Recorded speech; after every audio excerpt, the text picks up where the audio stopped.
Hey guys, welcome back. It's Taylor. So today I wanted to talk about something a little bit more personal than we normally talk about in the pickleball world, but I think it's something that's just as important as the technical aspect of things. I wanted to talk about anxiety and dealing with anxiety and how you cope with it when you play. So the first thing I wanted to go over is I'm very, very much into reading and finding out more about meditation and how it can help me. And I figured out that it really does help me a lot, finding ways to cope with this while I'm playing. I get so tense and so worked up, especially between points if I mess up or if something happens and it just gets in my head. I have a really, really hard time getting out of that. For example, whenever I was at Nationals in Palm Springs, California in 2018, me and my mixed partner were 2-0, and I had a major panic attack right before the match. I had never traveled this far to play. I felt like I had so much pressure on me to perform and do the best I could. 2-0. So I had a day off.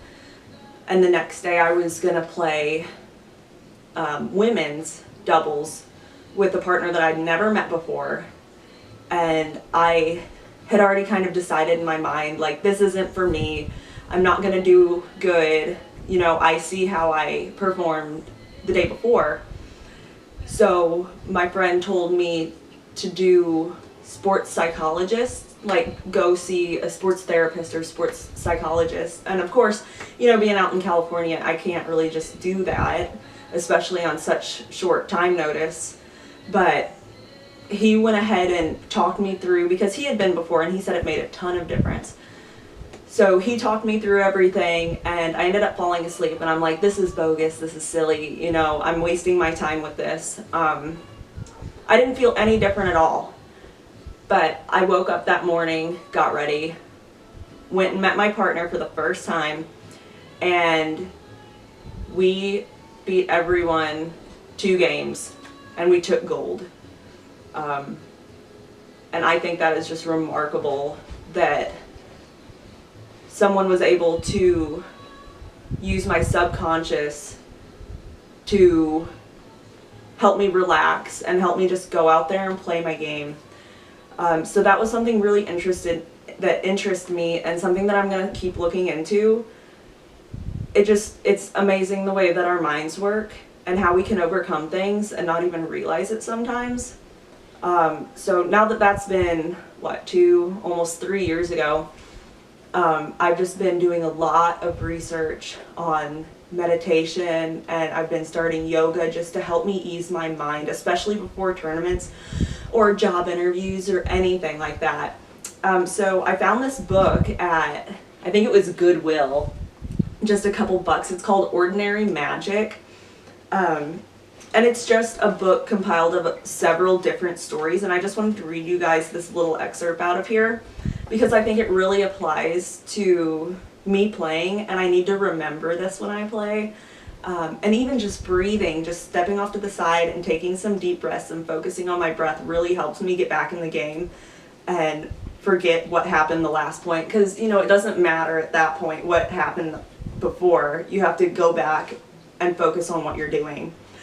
So it says, we must give up the struggles to maintain our composure, to look good, and to cover up our moments of being at a loss. This requires a willingness to surrender and fall into the next movement without preconceptions about how we will look. Falling requires letting go, as when we fall asleep or fall in love.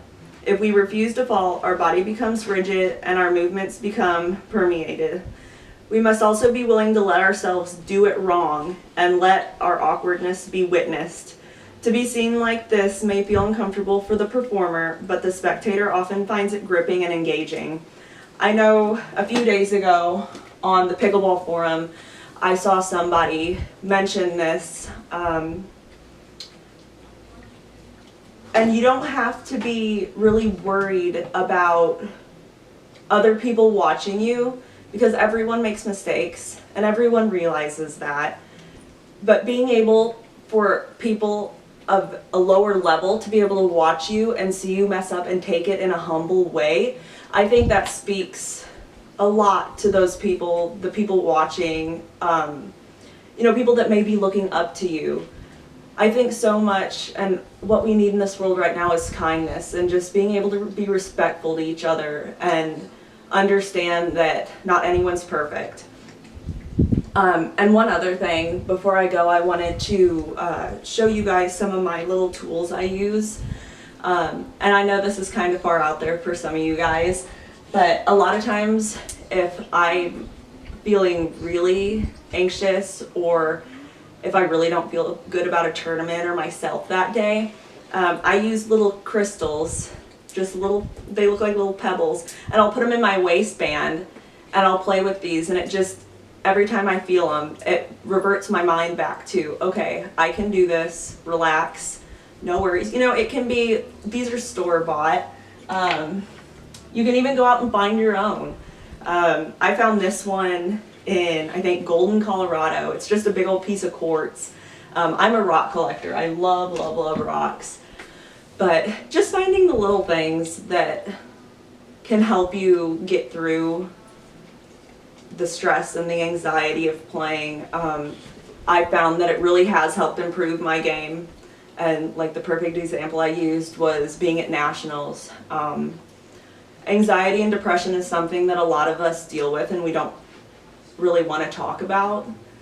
But I think it's important to be able to talk to other people about it.